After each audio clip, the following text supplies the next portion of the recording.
This is Uncommonly Remarkable, where we discuss the surprising everyday lives and notable accomplishments of community leaders, entrepreneurs, and everyday folks like you and me. My name is Artis Beatty. I am a doctor of optometry and the chief medical officer for My Eye Doctor OD. Though we will inevitably touch on topics within my area of expertise, the opinions and the conversations held here are separate from my work with my eye doctor. Welcome back to the show. We've got a very exciting episode today. Among other things, today's guest describes himself as a dad, a husband, loyal, and a connector. He played hockey, he water skis, and he says he's an average guy fitness level guru. He's currently a realtor involved in a variety of property types, and he leads a nonprofit veteran network called Raleigh Veteran Connect. And he's also involved in a startup business working towards something I'm fairly curious about. So ladies, gentlemen, all you remarkable people, please welcome Pete Marston to the show. Thanks, Artis. Appreciate being here. And I'm excited to have you. I know we've talked about it quite a while, and we've had some scheduled things all over the place. Both busy guys. So we nailed it down. Yeah. Nailed it down. There's so much to talk about. And, I said you are currently, because you've been involved in a lot of different things over time. I have. It's funny. Sometimes I describe my life as a tapestry, right? And I see the front side and everybody else sees the back side. It doesn't look like things connect, but for me, they really do. That's an interesting way to think about it, right? Because, if you flip over a tapestry, you're exactly right. You're like, well, why does it look that way? Right. But on the front side, it's something completely different. Right. And I think that's the way that life should be, right? I'm living my life. Yeah. I'm not making it for someone else. I get to enjoy it how I want to. Well, man, we're going to walk through a couple of things because I know more about you than some people do. Sure. And I want to connect some things, but I'm sure along the way you're gonna surprise me quite a bit. We'll see. So I always like to start from the very beginning because that's a great place to start, right? And so in your case, you grew up in a place that is a little bit different than us East Coasters, right? Yeah. You're from one of those states that I never really actually believed was real until I met somebody from it. Well, that's fair enough. There's not a lot of people from Minnesota that leave. Most people that grow up in Minnesota kind of stay there. And there's some good parts to it, and there's some colder parts to it that aren't so fun. But yeah, that's fair. It's a little bit different place. It's always funny for me because growing up on the East Coast, you get really familiar with all of the East Coast states, and really you do well all the way through the Midwest, right? Right. And they're all shaped different. And so like if you look at a map, you're like, oh yeah, I can pick that one out because that's Florida looks different, or Virginia is shaped like that, or that's what Maine looks like. You get farther west and they start becoming squares and rectangles, right. And then it becomes really tough. Yeah, and North Dakota, South Dakota, Kansas, Wyoming, Iowa. I call them square states. Yeah. And so you just kind of, if you throw those puzzle pieces at me, I can kind of put them together, but not nearly the way I can do it here. In fact, I went to optometry school with a friend, one of my best friends from optometry school actually is from North Dakota. Uh-huh. That's the first person I met from North Dakota, and that validated the fact that North Dakota Well, you should existed. play the lottery then. Because once you meet someone from North Dakota, that's it. Yeah. So talk about growing up a little bit though, because it was a little different, and you were out in. Yeah. So I'm the fourth of four. I have two brothers and a sister, and I like to say I grew up in the middle of the woods on a dirt road. It sounds really rural, but I mean, the reality was I was probably 30 minutes from the city. Yeah. St. Paul. And it was a different world for sure. People, when they ask me about it, I try to say, well, it's kind of like a Norman Rockwell painting if you think of Minnesota. Like I grew up in this place where I had a pond in my backyard, and I'd come home from school in the winter and I would start playing hockey in the backyard on the pond. And then my mom would come and grab me and we'd run to the outdoor rinks in town and have practice in town, and then come home and play some more. And so, when I was bored, I might put on some cross-country skis and go skiing just by myself with my dog. I mean, it was a really good place to grow up and have some freedom. You know, it was a kind of childhood. Your mom would come out in the front porch and just yell for her kids wherever they were in the ether to come home. And, you know, we might be climbing a tree or digging or hunting frogs or whatever it might be. So I bring that up, though, because you have 2 boys. I do. And I've kind of watched you guys give them a lot of that when you can. Like you're getting them out in, We do.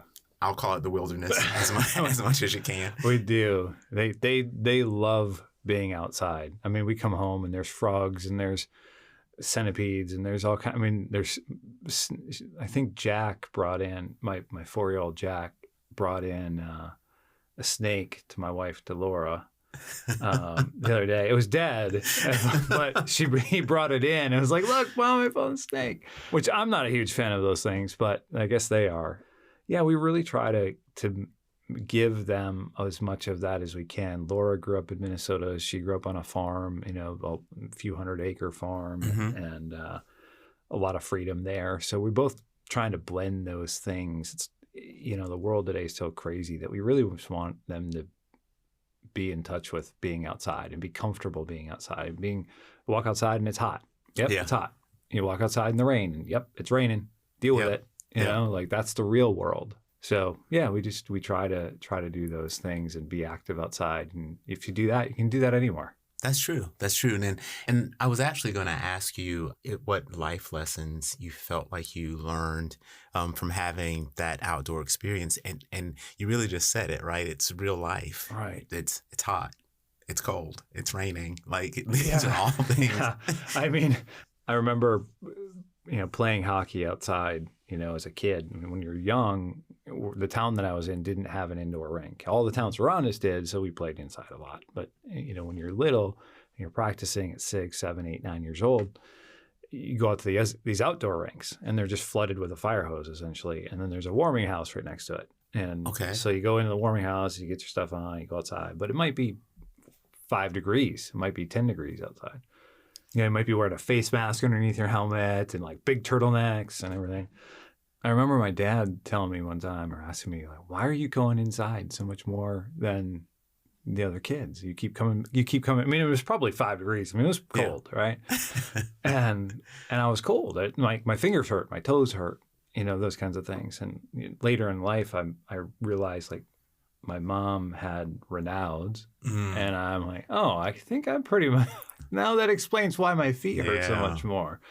But in that, there was a lesson of just dealing with it, right? That you can't, you're not going to change it. So just deal with it and move on.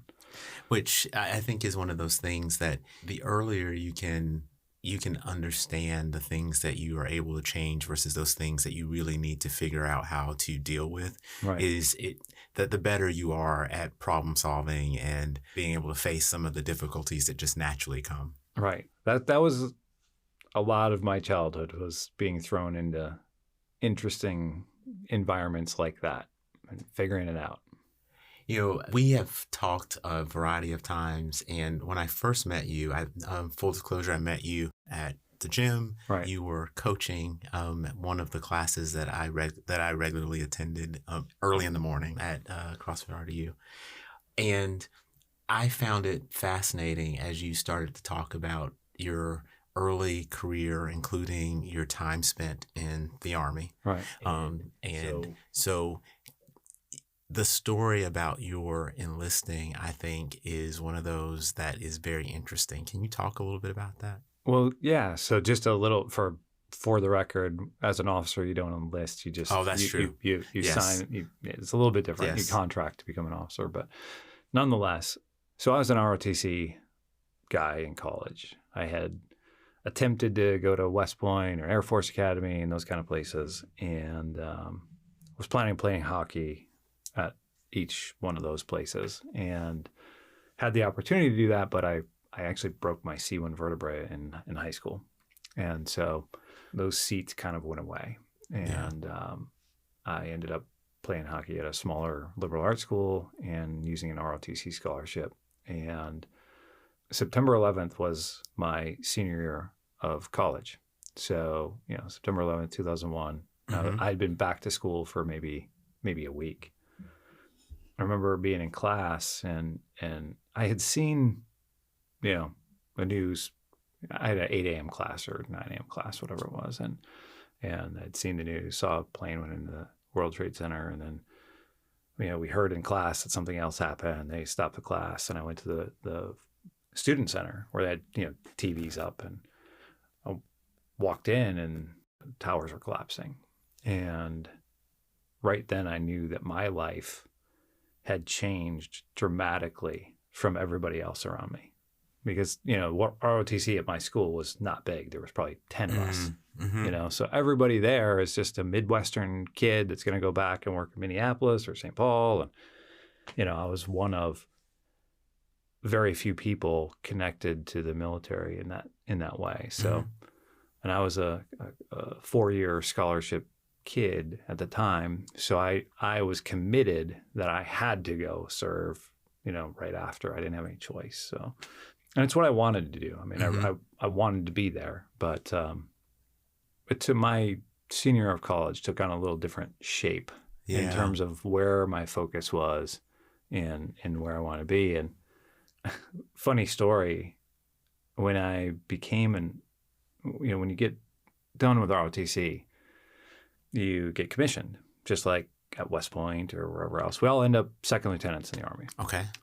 And part of the Pentagon that had been hit on September 11th had the ROTC Accessions Command. So the place where your packets go to determine where do you go in the Army, right? Do you become a logistician? Do you go become transportation? Do you go to artillery? Do you go to the infantry? Do you become an aviator? All of those things. And you get to choose, you say, hey, here's 16 branches of the Army. And you get to say, okay, what are my top ones? And obviously an order of merit list is used to kind of figure it out. So I was one of the top rated cadets in our entire region, right? Wow. So, okay. I mean, like not a huge deal, right? But sounds like a fairly huge for the deal. context of this, so I had somehow ended up with my 16th choice. I was like, which was Chemical Corps. It's like, you got to be kidding me. And I knew a guy. My brother had been working. He was an Air Force Special Operations guy. Okay. And he had introduced me to a guy named Colonel Thomas. He was the first group commander, first Army Special Forces group commander out at Fort Lewis.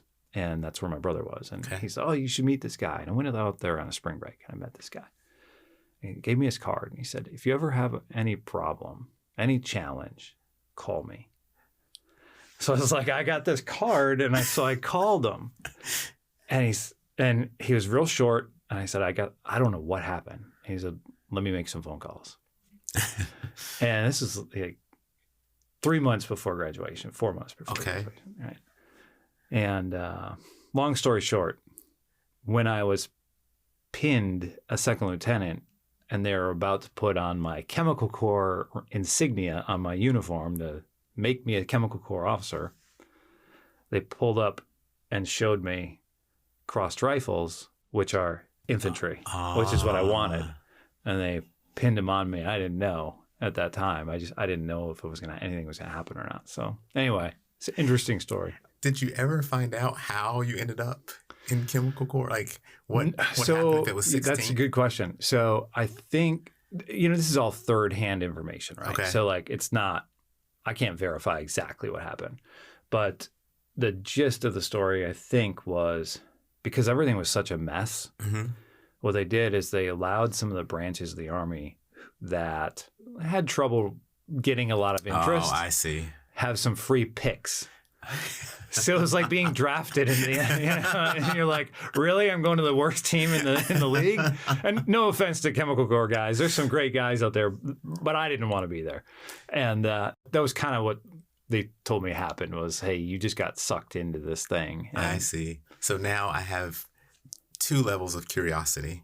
The first is now I got to figure out what all the 16 are. So I'm going to go look that up so I can understand that. Sure. And then specifically, I want to know what the chemical core is doing, because like now my imagination is all over the place with what they might. Well, I'll let you figure that out. Because it's suffice it to say, because there's not a lot of chemical weapons being used, right, or being used against us, at least in volume.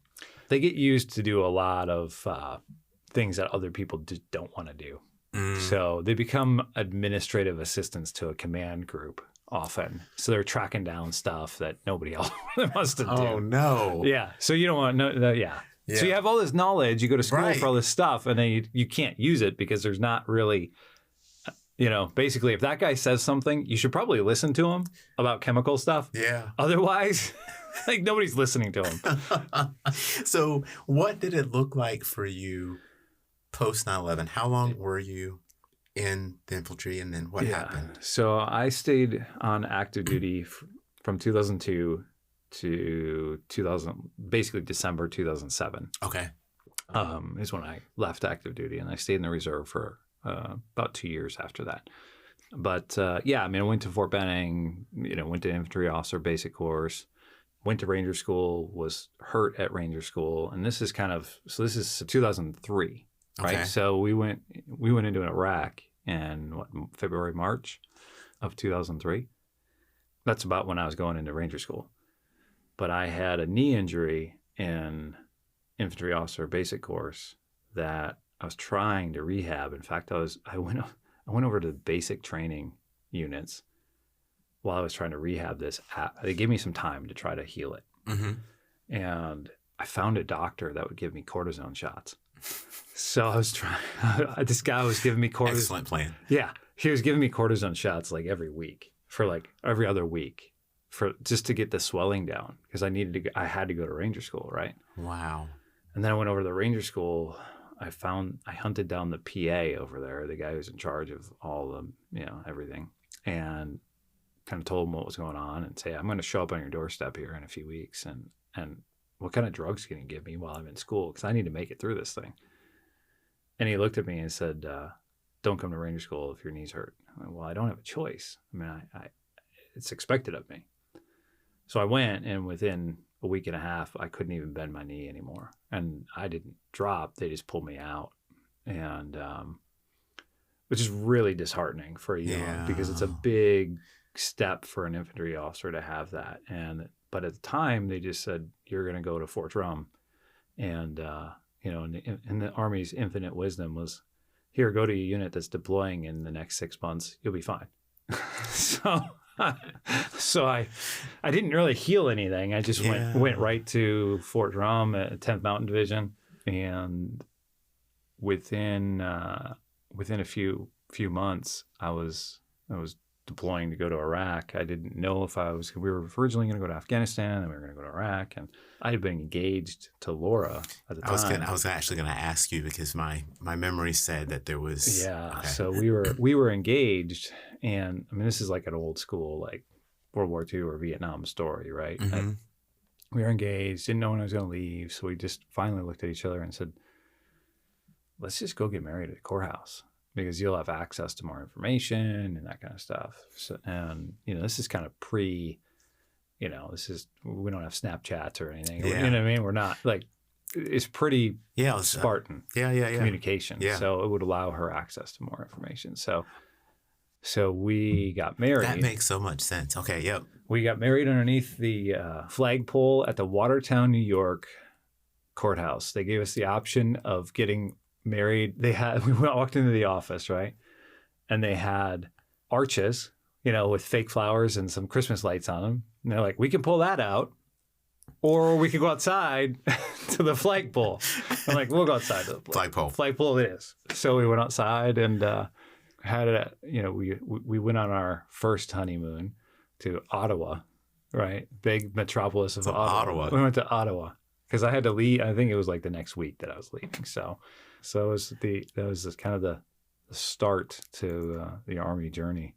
Wow. So, I always want to know, as people think about the segments of their lives. So to me, this is a segment, right? And Mm-hmm. so when we have these segments, we generally bring from those segments something that we carry with us to the next one. So whether it's a life lesson, I must always do this, I must never do that. We take something from each segment and we build the next one. Right. What did you take from your time spent in the Army? Whew, man. I mean, there's a lot that happened from where we just left off to the Yeah, time that I left the Army. yeah. I was talking to a Vietnam veteran the other day. He's a client of mine, actually. Mm-hmm. And he was a Marine infantry guy in '69 in Vietnam. And, pretty rough place that he was in. Mm-hmm. And we hadn't talked about it at all. And he calls me up and we were talking about something. He says, "Hey, by the way, you were in the Army, right?" I said, "Yes, sir." And he says, "You were infantry, right?" I said, "Yes, sir." And he says, "Good."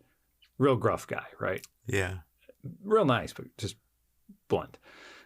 And then he says, "Tell me something. What do you use from being an infantry officer every day?" And I said, "There isn't a minute that goes by, probably not a second that goes by, that isn't somehow influenced by the development that I had Mm-hmm. as a young infantry officer. There's just no way. I mean, I was thrown in my feet into the fire. I mean, when we went to Iraq, I went right to Fallujah, and that was in September 2003. It was a pretty dangerous place at the time, and I was not a good leader early on. And I wasn't that I was bad. It was that I wasn't experienced enough in leadership Mm-hmm. to really lead the way that I needed to right away. And I realized that, I mean, there were some NCOs that let me know that, Yeah. some non-commissioned officers that not in a gentle way pointed me in the right direction. And eventually, after a few months, I really started to kind of hit my stride and figure it out. But, I really learned a lot about how to, for lack of a better term, lead Mm-hmm. and not be an overbearing leader, right? Because that's not what's needed in that environment. You need a collaborative leader, and to understand what my role was as a leader. And I really started to embrace the idea that my job is no more important than the youngest private that I'm in charge of or leading. I just have a different set of tasks. Mm-hmm. And these are my tasks in this bucket over here. Mm-hmm. And I need to integrate those with the people that I'm leading. And I need their feedback and they need my feedback. And we need to work together to really make this happen. And in that environment, it's literally life or death. Yeah. Yeah. And I learned how to plan and how to organize and how to trust but verify. I'll never forget, we were wrapping up an operation, a fairly complex operation, and we were driving back to our forward operating base. The sun's coming up and the palm trees, and we're down by the Euphrates River, and it's just kind of like the calm after all this high intensity. And I'll never forget this feeling and this thought that I had, and I realized I never once commanded anybody during this operation. I never once picked up my hand mic to tell somebody, go here, do this, do that. And it was an intricate, dynamic environment. It wasn't static, like go here, sit there, and then go here and go there. There was a lot of thinking and maneuvering that had to happen. And I had been checking on my guys through the whole thing. And I realized this is what leadership is. That I spent the time, a ridiculous amount of time before collaborating with my team, coming up with a plan, thinking through contingencies, understanding the risks.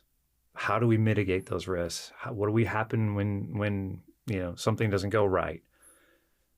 And realizing that if I can replicate this feeling and this wherever I go, if I can replicate this, I'll be successful as a leader wherever I go. That this is what it's all about, and it's just in a Humvee, watching the sunrise, going, oh my God, this probably one of the biggest life lessons that I've ever had. You said a couple of things that I just want to go back and say again. I mean, it is rare to have the realization that you're not an effective leader in the environment where you're leading, right? And so, we all could be so fortunate to have people give you immediate feedback on whatever the situation is, and in your case, the leadership style. That doesn't always happen. Now, most of us are never in a life and death situation where we are charged with leading, right? Which is a very unique position to be in. But we also very rarely realize it in the moment that we are leading, that we're not being as effective as we could be. It's usually a look back.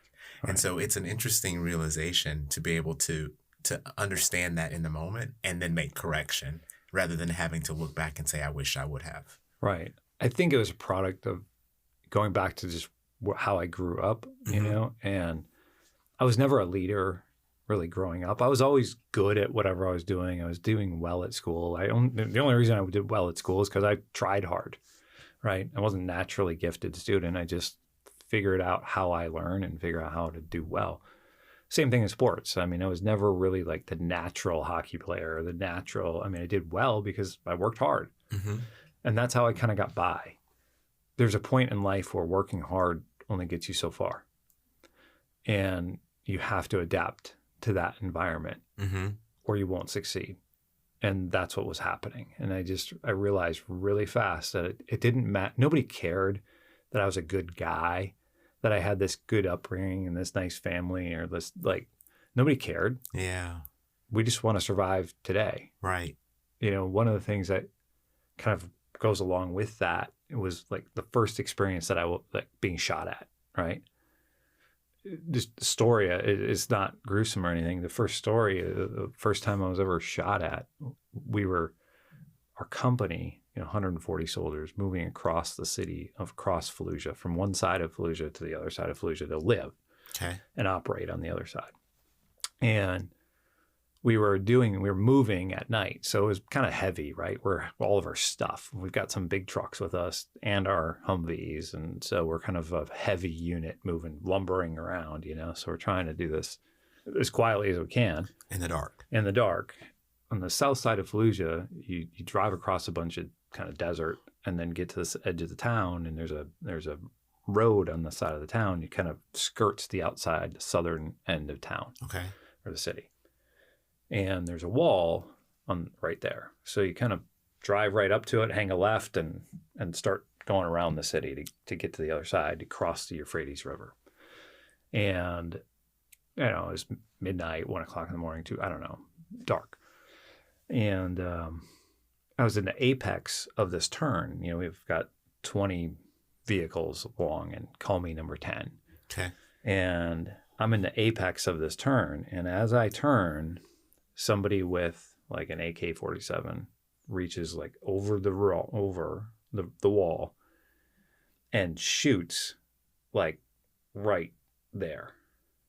And within a second, at almost the same time, my mind went to, oh my God, this is going to hurt. I was scared out of my mind, right? A second later, a couple of machine guns from a second story building start shooting at our column. And our guys just unleash, right? So there's red tracers going one way and green tracers going the other way. And I'm trying to pick up my hand mic to do something, to do whatever an infantry officer is supposed to do, right? And I'm so scared that I can't even talk. I can't even say anything. I can barely breathe. And, the firing dies down. We pull out of that, kill zone, and nobody was killed or wounded or anything. And within a minute, I thought to myself, never again am I going to be so scared to act that I'm going to put other people at risk or myself at risk. I will never do that again. Take that to business. Yeah. To, you have to be prepared. I didn't jump into that environment unprepared. That's right. That's right. Like it wasn't like I was just doing something willy-nilly that was risky.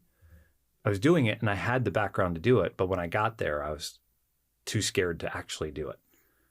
So when you think about life lessons, the lessons of leadership, the lessons of risk, when to push and when not to push, and all of those things, are lessons that I learned, in the Army.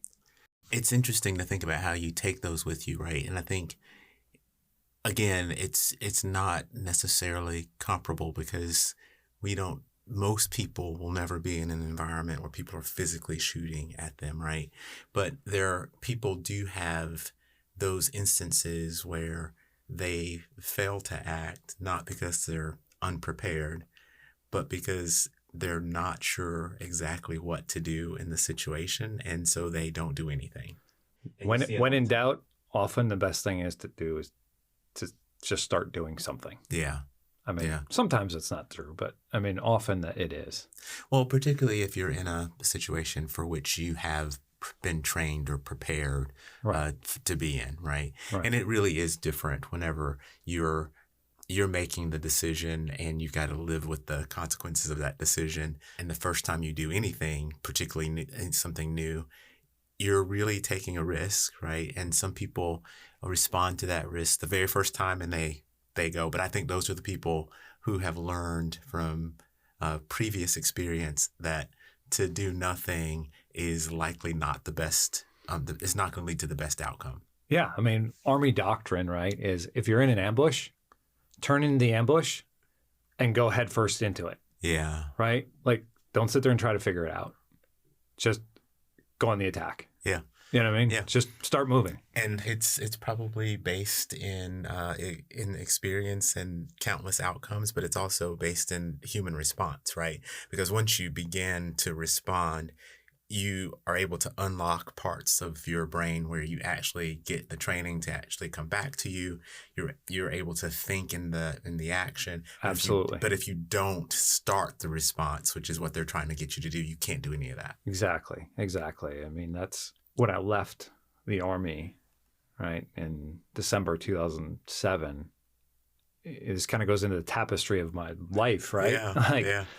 I became a project manager in clinical research, right? Leading clinical research projects for pharma companies. And I did that, right? A career. I had 13 years. I ended up a director of project management in clinical research. And I met you in this stage. Because I thought it was fascinating. Like the putting together all these things I thought was just very interesting. Yeah. I mean, I had no science background whatsoever. Zero. Like my last science class was in high school. Like, sitting here talking to a doctor, he's probably like just mortified. But people ask me, how'd that happen? It's pretty raw in terms of how it happened. I mean, I was visiting some soldiers at Walter Reed. I thought I might be getting out soon, and there was a job fair for military officers in D.C. And so I went to this job fair. And just kind of kicking around, seeing what's out there. I didn't go there with any real purpose. And I ended up meeting this guy. His name was, two guys. One, Jim Beha, was a former, I think he was actually a chemical corps officer, to be honest with you. And he was working at the time, and he was like a project manager. And he was working at INC Research. And he had been there for a couple of years. He was a colonel when he got out. So it was a little different. I was a captain. And Jeff Kiefer. And Jeff was an Army colonel who got out, in the probably mid-90s or something. He was an armor officer, so tanker. And he ended up somewhere along the line linking up with some friends that were in the clinical research space, I think back at Quintiles or something before that. And they had hired some guys back when some of those companies were small to help do some strategic work for them, and operational, kind of organize, how do we run our business? How do we actually manage projects, right? So he was kind of involved in some of that. Never really did the project management work, just kind of managed that.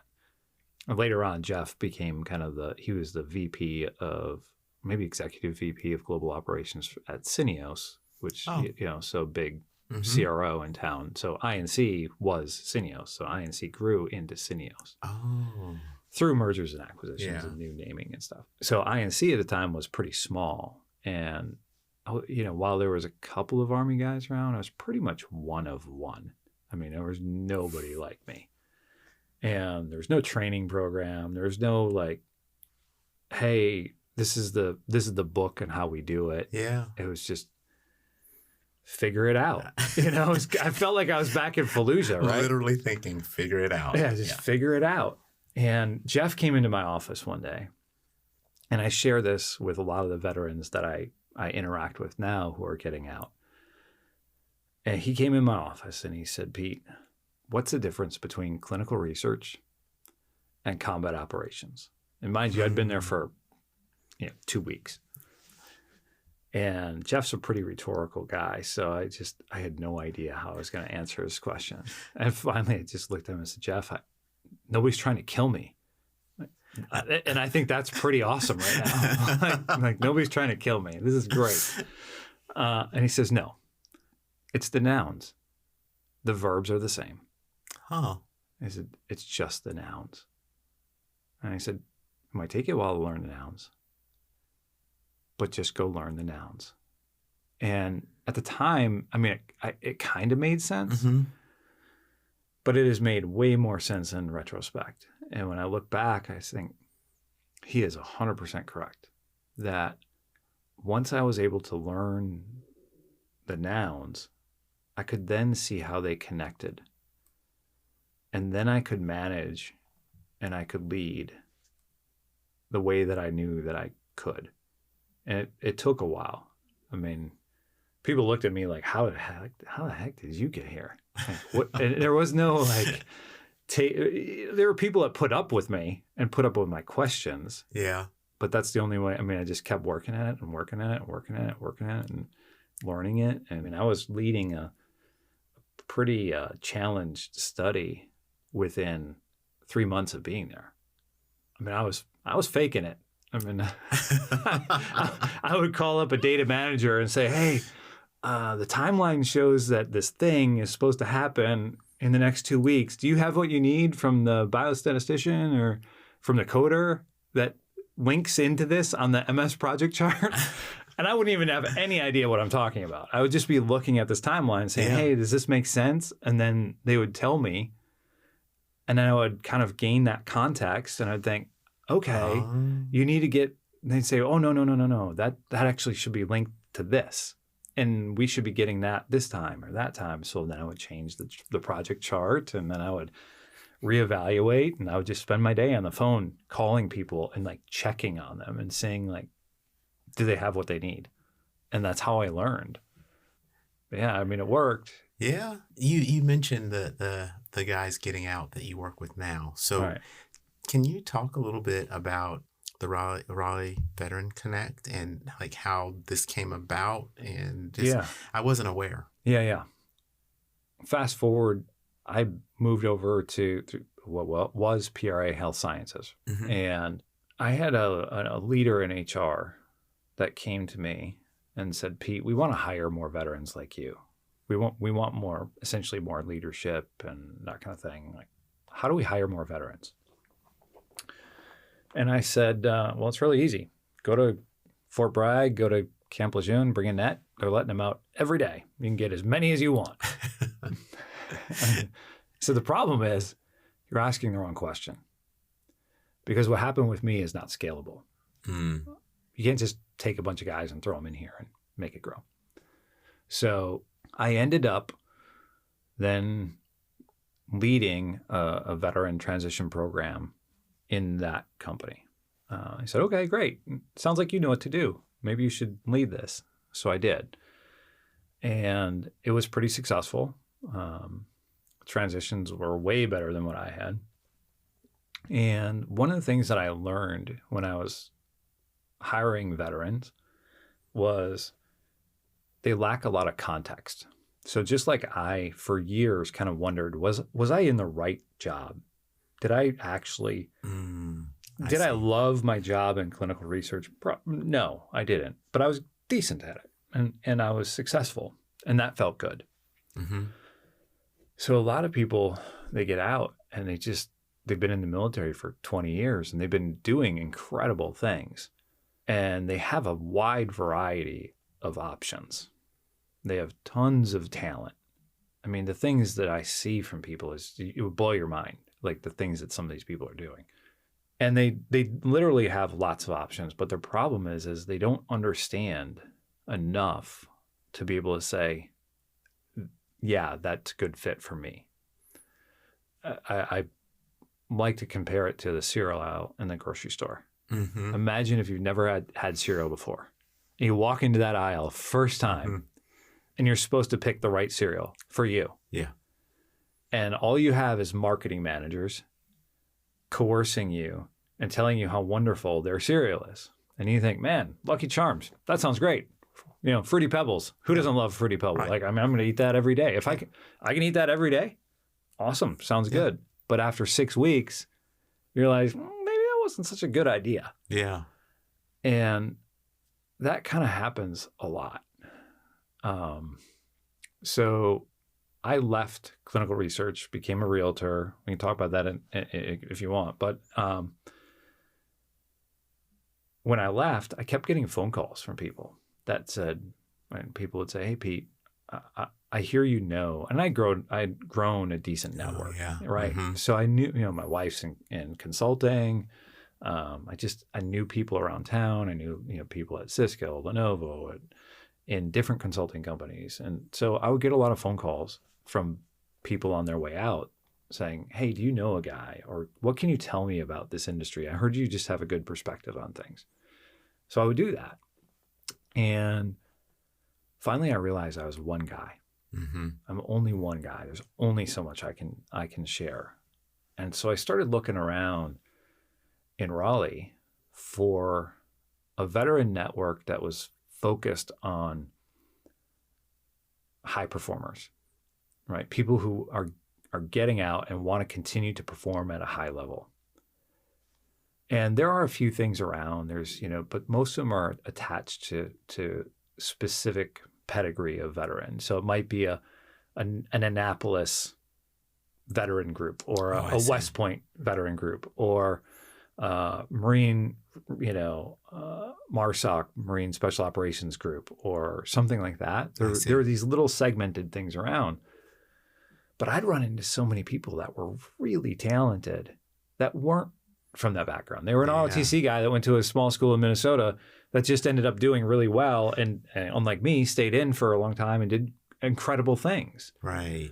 And they were a transportation officer, but they were moving the things that they were moving around the world and how they were doing it and coordinating with different countries in and out, and gave them logistics training that no one would be able to duplicate. And an ability to understand how to interact in not just related to logistics. I mean, when I ask guys all the time, one of the questions that comes up in interviews with veterans all the time is essentially, why do you think that you can do this if you've never done this before? Why do you think that you can lead a clinical research project if you were an infantry officer? And most of those, when I'm talking to veterans, I ask them this question: how often were you trained for the thing that you actually did in the military? Yeah. And they laugh. Every one of them laughs. And they're like, I was trained for about 20% of what I did. Yeah. The rest of it, I just had to figure it out. And I said, well, look at how successful you've been, right? In every one of those environments, you've been successful. Yeah. So your answer to that question to that interviewer is, well, if I've had this success and I've had this same thing happen to me 7 times in my 20-year career, why would I not continue to be successful in a new environment? It's a great point, right? And it's one of those things that I think a lot of people take for granted, and it actually is not an unpopular interview question, but it is probably unfairly asked of people who may not have the let's say, paper experience for whatever it is that they're being tasked to do. Right. So you remember A Few Good Men? Yeah. You remember when Noah Wiley's on the stand and he's being questioned by Yeah. Tom Cruise? Yeah. And like it's literally that same thing, right? Like there's no code red in the book. Yeah. But there's also no mess hall in the book. And Right. he's like, well, how do you know when to eat? Well, I guess I just follow the people at chow time, right? Yeah. Like there's stuff that you have that is paper stuff, and there's stuff that you are able to do because you have experience doing other things. And there's an intersection of those that sometimes people take for granted. 100%. Yeah, that's I even tell soon to be veterans, if you're in an interview and you sense that question, you just ask it for them. You just take it off the table for them. Mm-hmm. Because often they may feel uncomfortable asking you.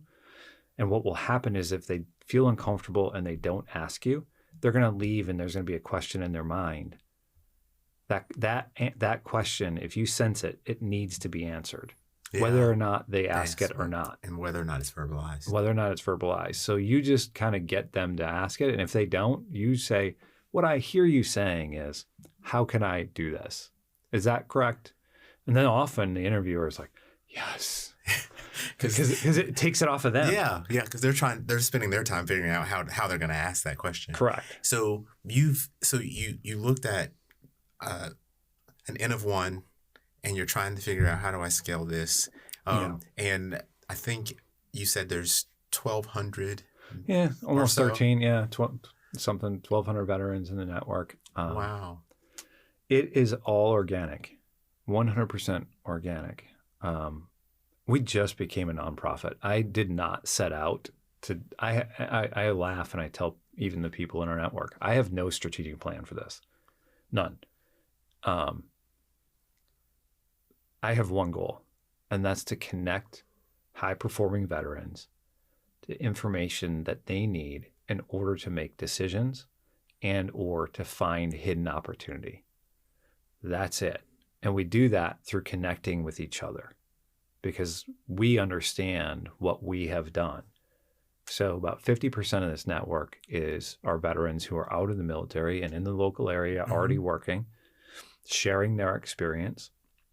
And about 50% are on their way out. And it's primarily senior NCOs and officers. So it doesn't really suit itself well for junior enlisted just because unless they're unique and they have, a bachelor's degree and they kind of understand some leadership tenets and things like that already, just because that's not really my network, right? Yeah. But yeah, so we meet, and the network, we have events. Our events are really dynamic. So, guys walk in, gals walk in, and somebody's right there saying, hey, where are you at in your journey? And I have general officers that come that are hanging out with, E7s, that are senior enlisted guys. And the senior enlisted veteran is telling the general officer, hey man, this is what you need to do, or this is where you need to go, or tell me about what you're thinking about. Here's my experience. So it's really cool to see how much information is shared, and how much it helps. Every single time I leave, I get people coming to me and telling me, this is the best event that I've been to in transitioning from the military because I get raw information, and like nowhere else can I get this kind of information to say, here's the bad part about clinical research. Here's what I didn't like, but here's what I did like. So that's pretty incredible. So like they're for a lot of military guys, I tell them it's very much like targeting in the military.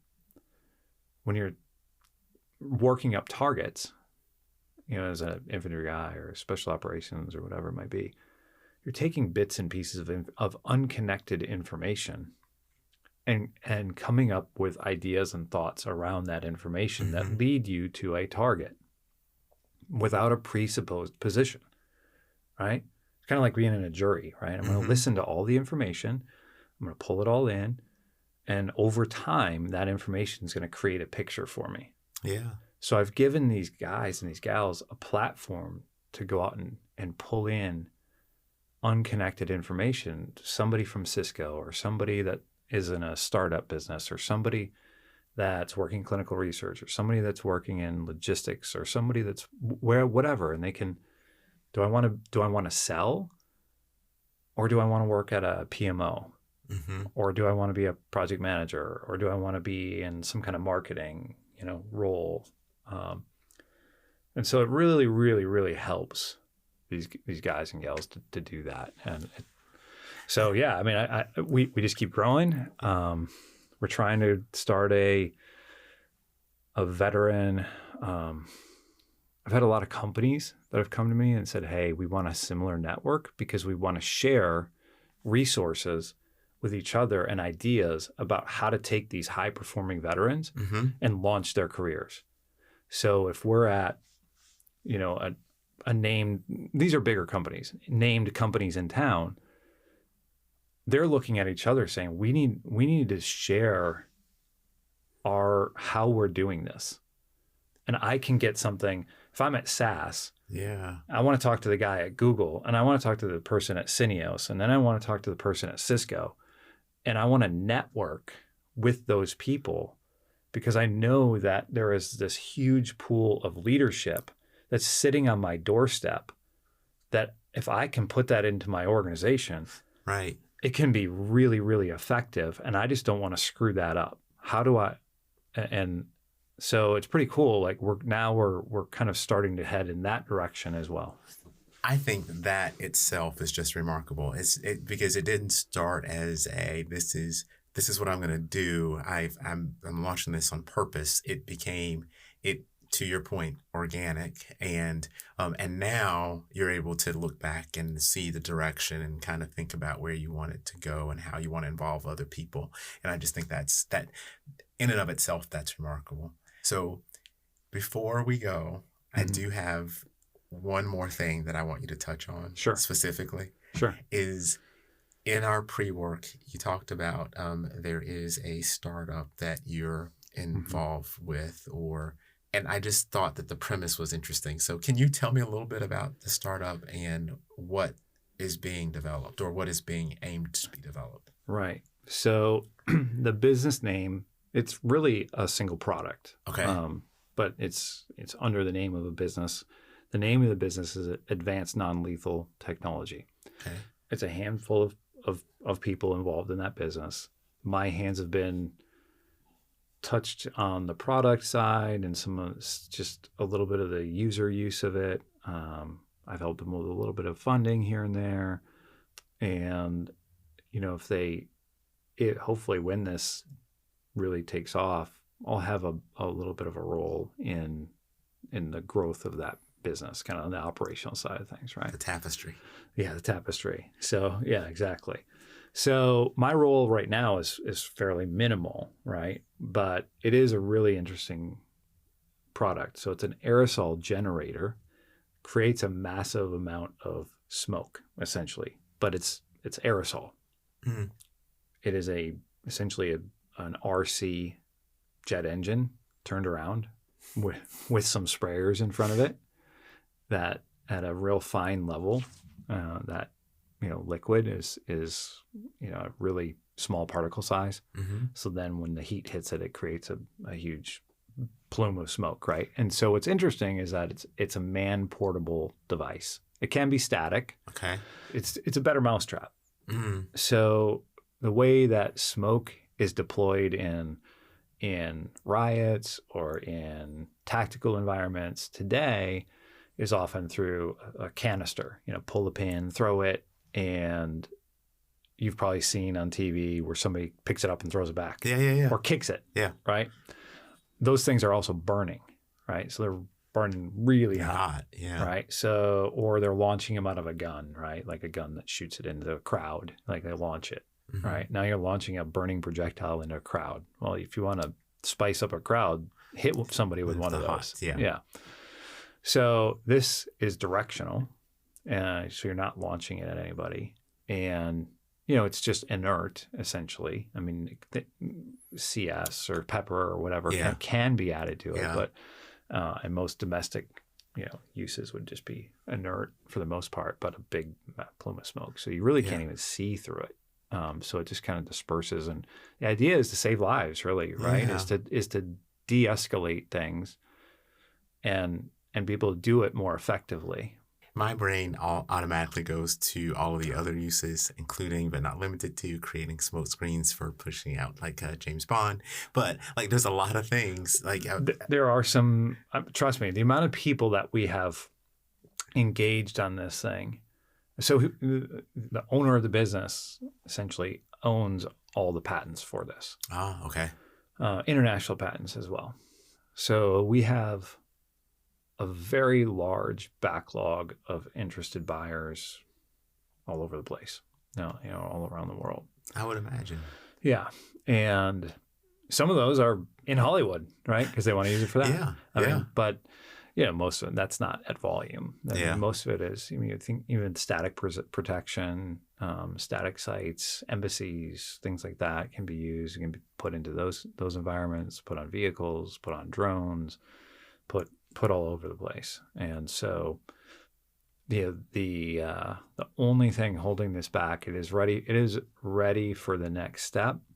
It just needs a production model. Yeah. And it's the funding for the production model in order to get it over the hump. As soon as we have that, all bets are off. But we've got prototypes that working prototypes, but nobody wants to jump in until they touch the final product.